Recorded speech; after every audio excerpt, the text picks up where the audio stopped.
అనుకున్నదే జరిగింది. ఐకేపీ కల్లాలల్లా ఒడ్లు అకాల వర్షాలకి తడిసి ముద్దయినాయి. పగలు రాత్రి తేడా లేకుండా నెలల తరబడి ఒడ్ల కల్లాల కడ కావలి కాసిన రైతుల ఆశలు నీరు గారిపోయినాయి. పొద్దుందాకా విపరీతమైన ఎండగొట్టి సాయంత్రం వరకు అనుకోకుండా వచ్చిన వర్షంతో ఎక్కడికక్కడ ఐకేపీ కల్లాలల్లా ఒడ్లు తడిసి ముద్దయిపోయినాయి. మహబూబ్ నగర్, నల్గొండ, సిద్దిపేట, సూర్యాపేట, మెదక్, కామారెడ్డి, నాగర్ కర్నూల్, వనపర్తి, జోగులాంబ గద్వాల, నిజామాబాద్, వికారాబాద్ ఈ జిల్లాలల్లా అన్ఎక్స్పెక్టెడ్ గా వచ్చిన వర్షానికి ఒడ్లు తడిసి ముద్దయిపోయినాయి. రాష్ట్రంలో 1,40,00,000 టన్నుల ఒడ్లు వండుతుంటే రాష్ట్ర ప్రభుత్వం మాత్రం 90 లక్షల టన్నుల ధాన్యం మాత్రమే కొంటామని చెప్పింది. సరే, దాంతో మిగతా 50 లక్షల టన్నుల వడ్లని రైతులు వేరువేరు మిల్లర్లకి అట్లాగే ప్రైవేటుగా అమ్ముకున్నారు. ఈ 90 లక్షల టన్నుల ధాన్యాన్ని కూడా ఇప్పుడు కొనలేక ఆపసోపాలు పడుతుంది. ఒకవైపు ముఖ్యమంత్రి రేవంత్ రెడ్డి సమీక్ష చేస్తూ 80% వడ్లు కొన్నామని చెప్తుండు. గ్రౌండ్ లెవెల్లో చూస్తే సగం కల్లాలనే ఉన్నాయి.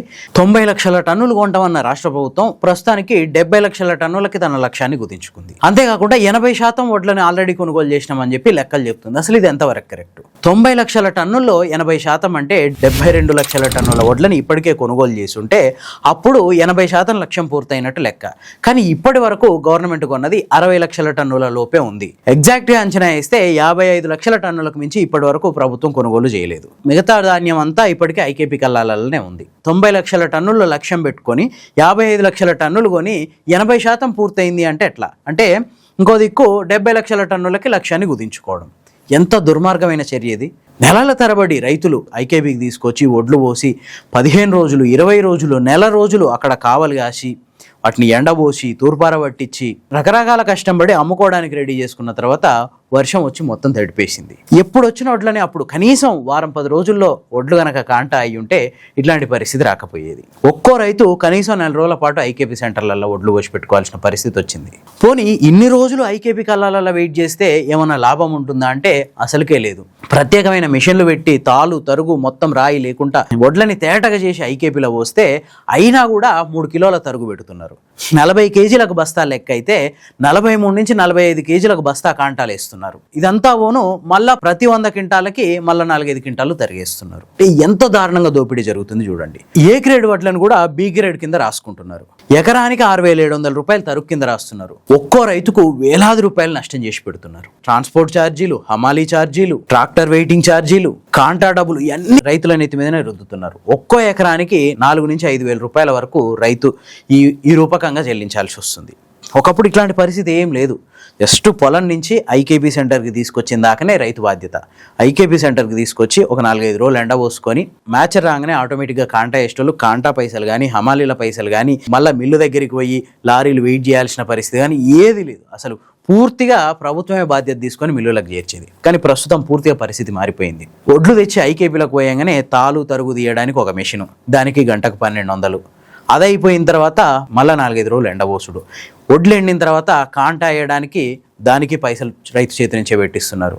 కాంటా వేసిన తర్వాత గన్నీ బ్యాగుల కొరత. గన్నీ బ్యాగులు వచ్చిన తర్వాత ట్రాన్స్పోర్టేషన్. ఒకప్పుడు ప్రభుత్వమే లారీలు పెట్టి మిల్లుల దగ్గరికి తీసుకుపోయేది. ఇప్పుడు రైతులే వాళ్ళ ట్రాక్టర్లలో వేసుకొని మిల్లుల దగ్గరికి తీసుకెళ్లాల్సి వస్తుంది. ఆ మిల్లుల దగ్గరికి తీసుకెళ్తే వెంటనే దించుకుంటుర్రా అంటే అది లేదు. 2-3 రోజుల పాటు అక్కడ వెయిట్ చేస్తారు. దాంతో ఆ ట్రాక్టర్ల వడ్లను తీసుకెళ్లిన రైతుకి ఆ ట్రాక్టర్ ఓనరు వెయిటింగ్ ఛార్జీలు వేస్తుండు. ఇదంతా అయిపోతే ఒడ్లు దించినప్పుడు మళ్ళీ అక్కడ హమాలీలకు ఎంతో కొంత రైతే ఇవ్వాల్సిన పరిస్థితి వచ్చింది. ఆల్రెడీ తాలు ఇవన్నీ మిషన్లో పెట్టి తీసేసినాక కూడా మళ్ళా 3 నుంచి 5 కిలోల వరకు తరుగు రాస్తారు. ఇంకో దిక్కు కేంద్ర ప్రభుత్వం వ్యవహరిస్తున్న తీరు కూడా అత్యంత ఆక్షేపణీయంగా ఉంది. రాష్ట్రంలో 1,40,00,000 టన్నుల మేరకు వరి ధాన్యం పండుతుంటే కనీసం అందులో సగం కూడా తీసుకోవడానికి కేంద్ర ప్రభుత్వం ఒప్పుకోవట్లేదు. ప్రత్యామ్నాయ చర్యలు తీసుకోవడంలో రాష్ట్ర ప్రభుత్వం విఫలమవుతుంది. కనీసం కేంద్ర ప్రభుత్వం కొనప్పుడు ఈ వడ్లని బియ్యాన్ని ఇతర దేశాలకు ఎక్స్పోర్ట్ చేయడం ఇట్లాంటి ప్రత్యామ్నాయాలు రాష్ట్ర ప్రభుత్వం చూడాలి. కానీ ఆ దిశగా కూడా రాష్ట్ర ప్రభుత్వం ఎట్లాంటి చర్యలు తీసుకోవట్లేదు. దానివల్ల ఐకేపీ కల్లాలల్లా వడ్లు నెలల తరబడి ఉంచాల్సిన పరిస్థితి వచ్చింది. ఈ లేటు వల్ల మొత్తానికి వడ్లు తడిసి ముద్దయినాయి. ఇమీడియట్ గా ఈ వడ్లను తీసుకెళ్లి బ్రాయిలర్ మిల్లులలో కనుక పోయకుంటే ఈ వడ్లు కలర్ మారే అవకాశం ఉంటుంది. 2 రోజుల్లో ఈ వడ్లు మొలకొచ్చి ఆ తర్వాత పొట్టలు పగిలిపోయి నూక శాతం విపరీతంగా ఎక్కువయ్యే అవకాశం ఉంటుంది. దాంతో మిల్లర్లు మరిన్ని కొరీలు పెట్టడానికి అవకాశం ఉంది. ఆ పరిస్థితి రాకముందు ఎట్లాగో ఒడ్లు తడిచినాయి, ఈ ఇమీడియట్ గా బ్రాయిలర్ మిల్లులకు వెళ్తే అక్కడ కొంతవరకు అవి ఉపయోగపడే అవకాశం ఉంది. లేదంటే 2-3 రోజులు ఆగితే పరిస్థితి పూర్తిగా మారిపోయే అవకాశం ఉంటుంది. ఒడ్లు రంగు మారిపోతాయి, మిల్లర్లు మరింత దారుణంగా తరుగులు పెట్టడానికి అవకాశం ఉంటుంది. సో ఇప్పటికైనా గవర్నమెంట్ ఇమీడియట్ గా మిల్లర్లతో సమీక్ష నిర్వహించి ఎక్కడికక్కడ ఆ తడిసిన ధాన్యాన్ని ఇమీడియట్ గా బ్రాయిలర్ మిల్లులకు గనక తరలించడంతో పాటు ఈ ఇసుక రవాణా బక్రీద్ వస్తుంది అసలే, సో ఎక్కువగా ఈ రవాణా రంగంలో ఉన్నది ముస్లిం సోదరులే కాబట్టి వాళ్ళు కూడా సెలవులు పెట్టడానికి అవకాశం ఉంటుంది. మరింత ట్రాన్స్పోర్టేషన్కి మరింత ఇబ్బంది అయ్యే అవకాశం ఉంటుంది. ఇమీడియట్గా ఈ ఇసుక రవాణాలో ఉన్న లారీలు కానీ లేదంటే ఇతర ప్రత్యామ్నాయ ట్రాన్స్పోర్టేషన్ మార్గాలు చూసి ఇమీడియట్గా ఈ తడిసిన ధాన్యం వరకు మిల్లులకు తరలిస్తే కొంతవరకు రైతులకు ఉపయోగకరంగా ఉంటుంది. లేదంటే రైతులు మరింత నష్టపోయడానికి అవకాశం ఉంటుంది. ఇంకో దిక్కు ఆల్రెడీ అకాల వర్షానికి తడిసి ముద్దైనా ఇంకో వారం 10 రోజుల్లో ఋతుపవనాలు కూడా వస్తాయి. వర్షాలు కనుక స్టార్ట్ అయితే రైతులు నిండా మునిగే అవకాశం ఉంటుంది. రాష్ట్ర ప్రభుత్వం ఇమీడియట్గా చర్యలు తీసుకోవాలి. తడిసిన ధాన్యాన్ని యుద్ధ ప్రాతిపదికన రైస్ మిల్లకు తరలించాలి.